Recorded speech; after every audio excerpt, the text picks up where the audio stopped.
mbulo khona ekhaya ke ngibonge ke ngoba benazi ukuthi izolo lokho besiphahla lapha ekhaya siphahla ngikushona kwelanga. So sengivuka manje kuseni ke ngithola ukuthi hayi ke khandlela elibovu liphelile amathathu makhandlela wakapheli kodwa nawo asaphela.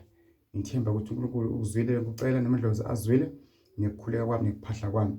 Ebusuku ngibona izinto eziningi ezinkulu kakhulu inhlanhla impumelelo nakubantu bonke ngibakhulekisayo.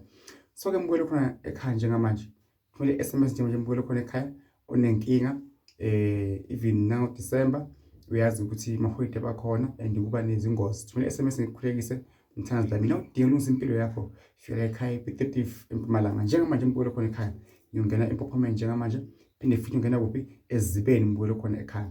Ngithi ngibukela bakhona emakhaya ngicela ukuthi njengoba nazi ukuthi December bantu babhizi ba-enjoy impilo ba-enjoy ama-holiday babona izihlobo zabo.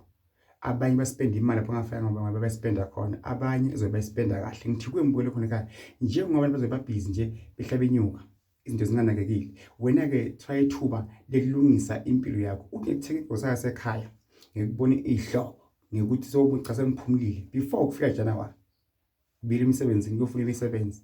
Wena ke lungisa mbukelo khona ekhaya yithi ubhizi udlala ujabulo enjoy lungisa indlela yokusuka konyaka ukuthi yibe sokubambe la makusuka unyaka hayi kusuka unyaka ngikhanda usafuna wena mbukelo khona ekhaya. Uma umuntu eyisigebengu afuna kubamba inkunzi babamba le time kubhizi kuphithizela. So nawo abantu bayibuza ukuthi lo muntu na uphumelele nini kwenzakaleni kanti ngesikhani ibona babhizi ba-enjoy abantu banganakile uyabulungisa impilo yakho kuze unganokhala mbukelo khona ekhaya njalo ngonyaka wena uyakhala awuthole umsebenzi usuku umnyaka sona inkinga lungisa mbukelo khona ekhaya ungakhali ngento eyodwa bangathi wena ongekho serious ngempilo mbukelo khona ekhaya. Ngithina kwele bakhona emakhaya lo December lo November lo njengoba kusukela manje abafuna babhizi nami ngicela basande ama-SMS esikhuleke kunye nabo njengoba ngiphumeni ngicela abalandeli bami bonke njengamanje bangibambise nango December noma ba-enjoy baphuza utshwala bathi jabulisa kodwa bangakhohlwi ukucomment umthandazo lamini, bangakhohlwi ukungilandela bacela imikhuleko babe kunye nami sibuzane impilo la ka TikTok na ka YouTube mbukelo khona ekhaya ukuze kuzoba kuhle kakhulu kimi nakuwe nakusuka unyaka.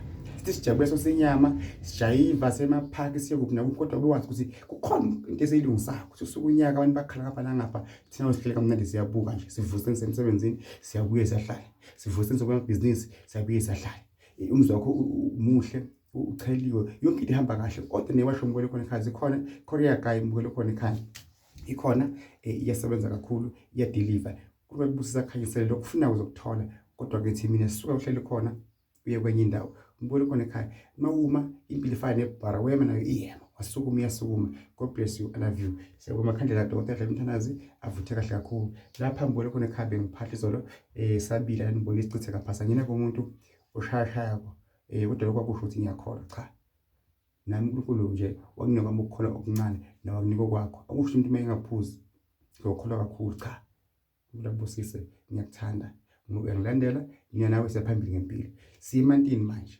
siyongena ePhumelela manje uzobona ama videos wakuthola manje within 3 hours ebamahle kakhulu ebajabulisa kakhulu Phumeni nasezibene awu so madoda siyongena mina ke manje thina zilamini mfulo ngasho